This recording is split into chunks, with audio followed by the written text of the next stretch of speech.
Across the ruins of Europe, church bells rang, rifles fired into the air, and banners proclaimed a day of liberation. For millions, it was the end of 6 years of total war. But for a group of young women standing in the shadows of shattered German railway yards, this day meant something very different. Their uniforms were threadbare remnants of the Wehrmacht auxiliaries, their boots cracked, their hair unwashed after weeks of retreat. Some were barely 20, their faces still holding remnants of youth beneath layers of soot and fatigue. Secretaries, typists, radio operators, nurses, they had been cogs in a machine that had devoured their country and now collapsed in their hands. And now, with the Reich broken, they were herded into trains, not for homecoming, but for captivity. Lines of women in gray-green skirts and jackets dragged battered suitcases into dark wooden boxcars that had once carried soldiers to the front. Some clutched rosaries, others rationed tins, some nothing at all. A girl from Hamburg whispered to her companion, "The Americans will not spare us. They will make examples." Another, taller, hardened by years manning anti-aircraft searchlights, said nothing. Her jaw was set as if bracing for a blow. They had been told again and again that the Allies, especially the Americans, were wolves, that captivity would mean degradation, cruelty, perhaps worse. Before we begin, make sure to hit that subscribe button and turn on notifications, because this is a story unlike any other, a story of survival, shock, and a reality that would shatter everything these women had ever believed about the world and the enemy. The trains rumbled westward through a landscape of ruins. Charred towns drifted past like ghosts. Churches without steeples, bridges folded into rivers, skeletal factories still smoldering. Children waved from embankments, their faces thin as paper. At night, the women huddled for warmth, listening to the guards' boots outside and the occasional crack of distant gunfire. Anna, a secretary from Munich, wrote in a small diary she had kept, "We are being taken far, none knows where. My mother will think I am dead. Perhaps I will be." The journey ended not in a German camp, but at occupied ports, Bremen, Le Havre, Cherbourg, where ships waited under American flags. The women were marched past soldiers whose expressions they could not read. Some looked curious, others indifferent. They had expected snarls, insults, blows. Instead, there was order, paperwork, lines. It felt more like a strange bureaucracy than vengeance. The Atlantic stretched wide and endless, and America, mysterious and distant, waited on the other side. Seasickness gripped many aboard the ships. The bunks were stacked in steel holds, the air thick with salt and diesel. Food was issued on trays, pale bread, slabs of meat, steaming mugs of coffee. The women stared in disbelief. Years of cabbage stalks, sawdust bread, and watery soup had not prepared them for this. Some hesitated to eat, suspecting poison. Others devoured it, tears rolling down their cheeks at the taste of real bread. "They feed us like they feed themselves," whispered one, astonished. It was not kindness they expected, it was punishment. Yet here was a different reality, and it unsettled them more than cruelty might have. When the ships reached American shores, New York, Boston, New Orleans, the women gathered on deck, clutching the rails, gazing at skylines untouched by bombs.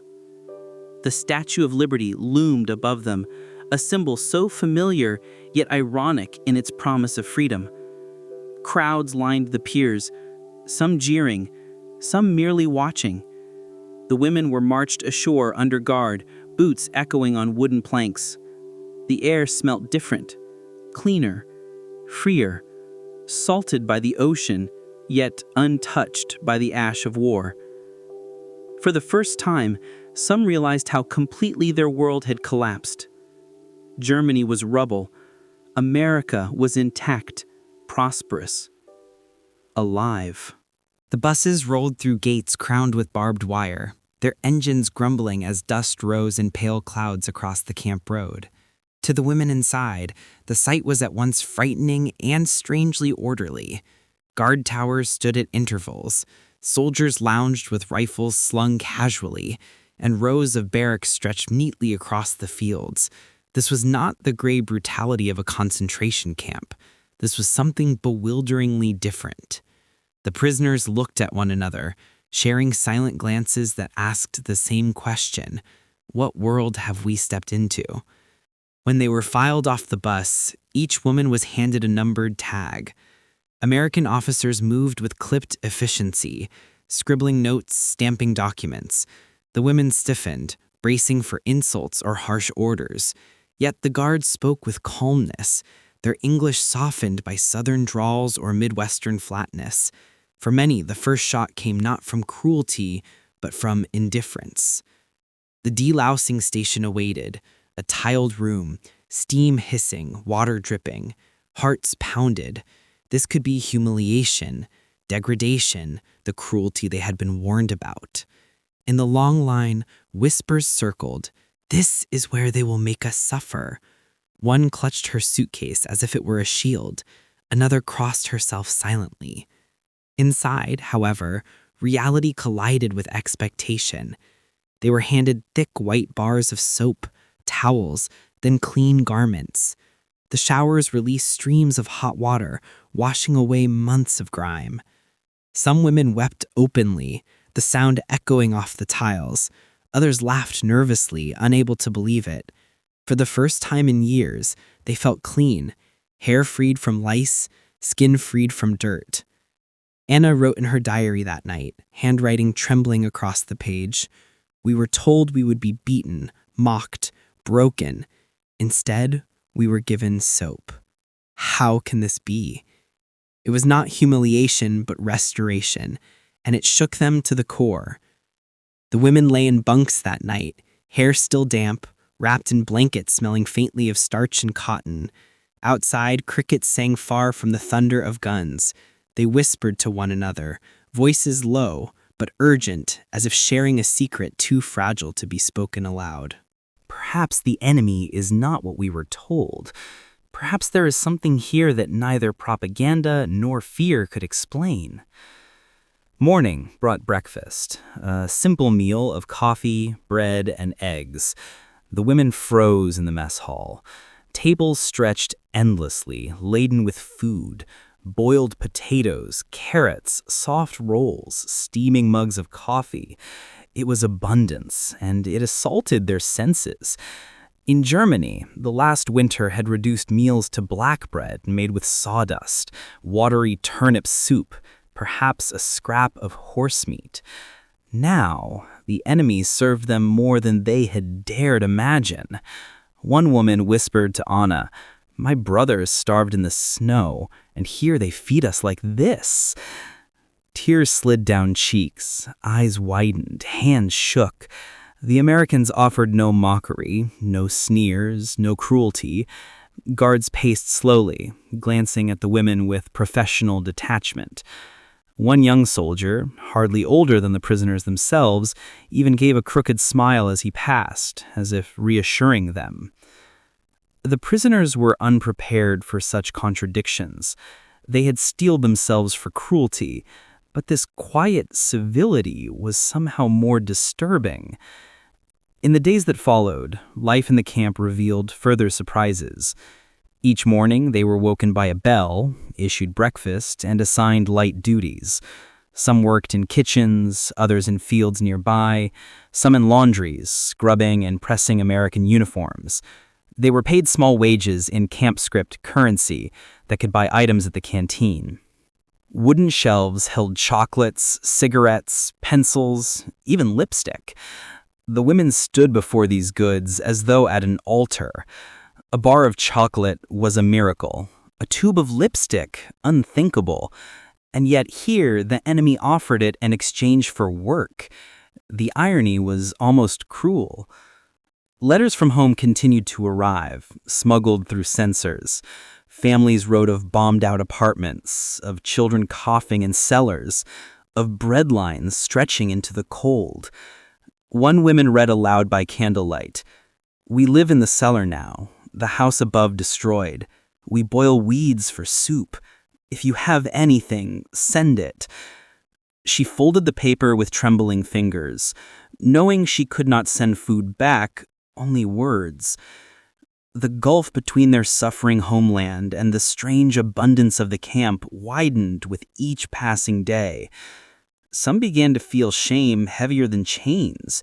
They were enemies, yet here they were fed, clothed, sheltered. The Reich had demanded loyalty and delivered ruin. America, the sworn enemy, gave them soap and stew. This inversion gnawed at their thoughts more persistently than any barbed wire fence. At night, whispers crept through the bunks.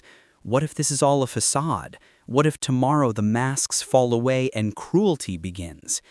A handful clung to distrust, hoarding crusts of bread, convinced the generosity was a trick. Yet day after day, nothing happened, except the quiet rhythm of camp life. Weeks passed, and the rhythm of camp life settled in. Morning bell, breakfast line, work detail, supper, lights out. Time moved predictably, yet inside the women, a storm of conflict churned. They were captives, yes, but alive. Fed, clothed, even paid in small camp script for their labor. Anna, who had once typed orders in a Munich office without question, now worked in the camp laundry.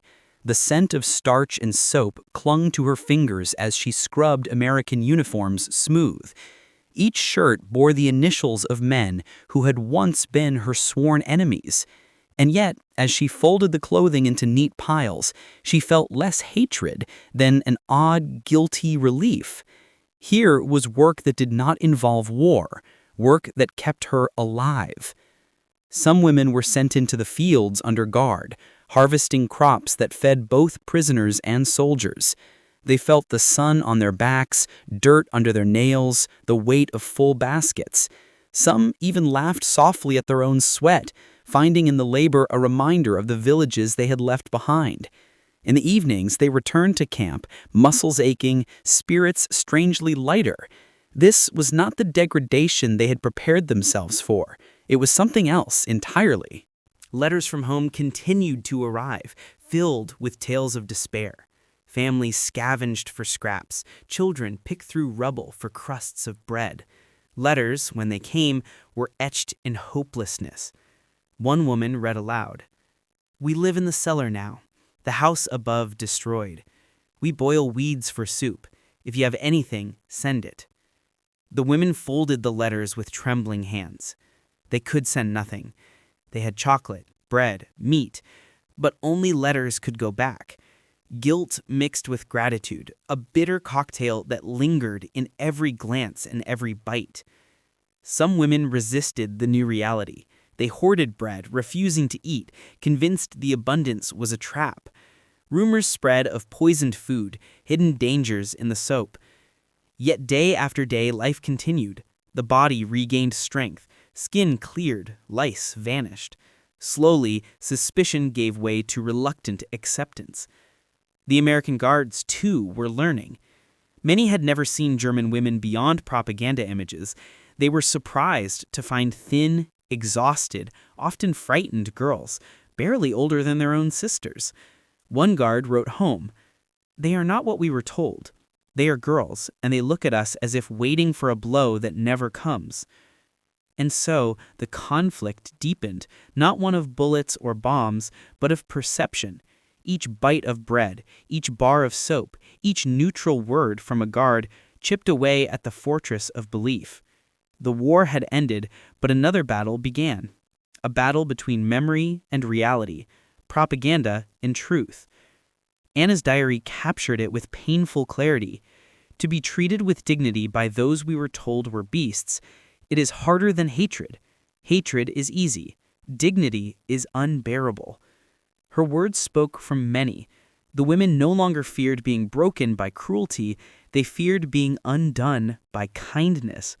One evening, after work in the fields, the women were marched back to camp as the sun dipped low, spilling gold across the horizon. The sky was vast, unmarred by smoke.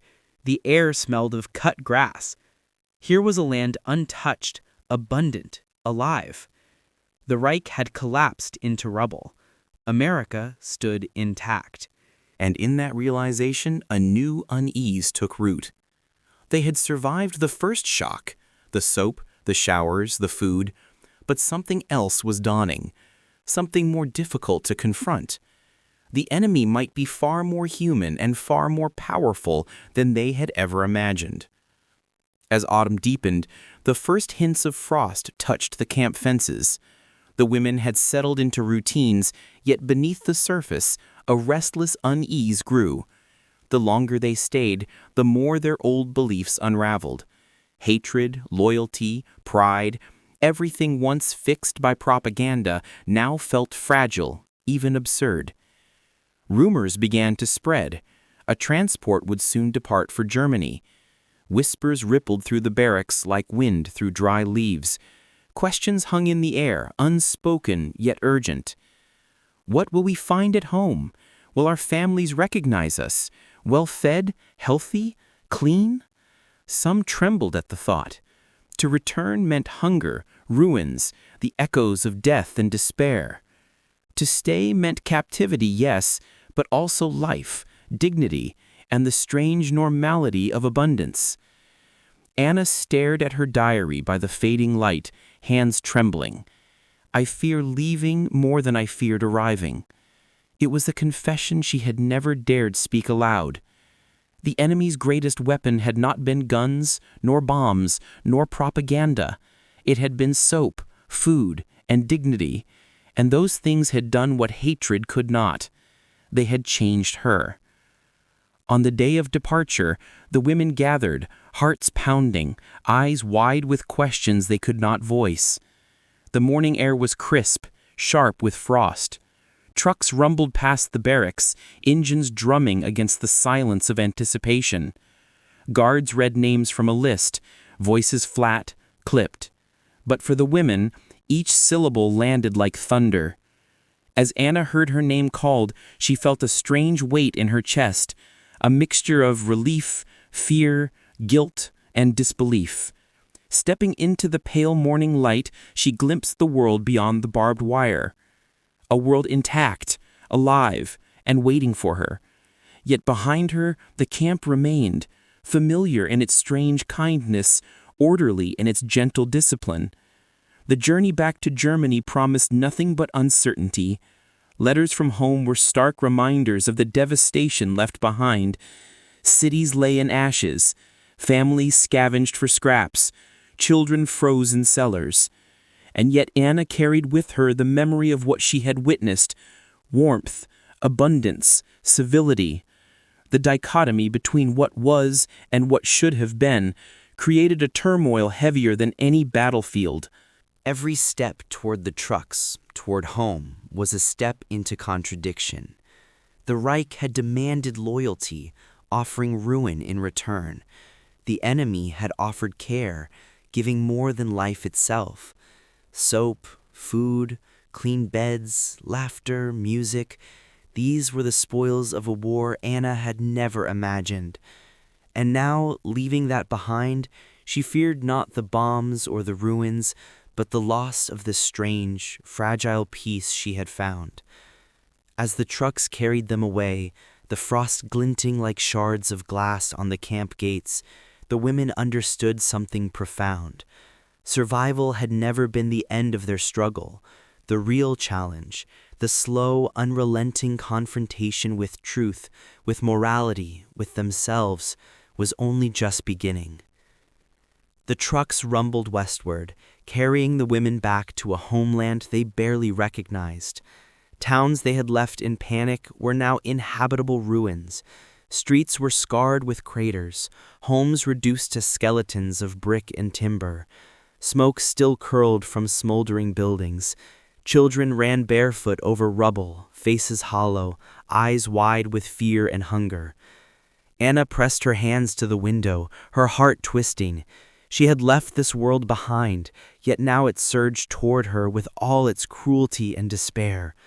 Letters from home had prepared her for loss, but nothing could prepare her for the scale of destruction. Her own family's apartment had been flattened, the office where she had typed orders reduced to ash and steel. For many women, the shock was nearly unbearable. They had returned from a land of abundance, clean water, warm beds, chocolate, soap, to streets of ruin and hunger.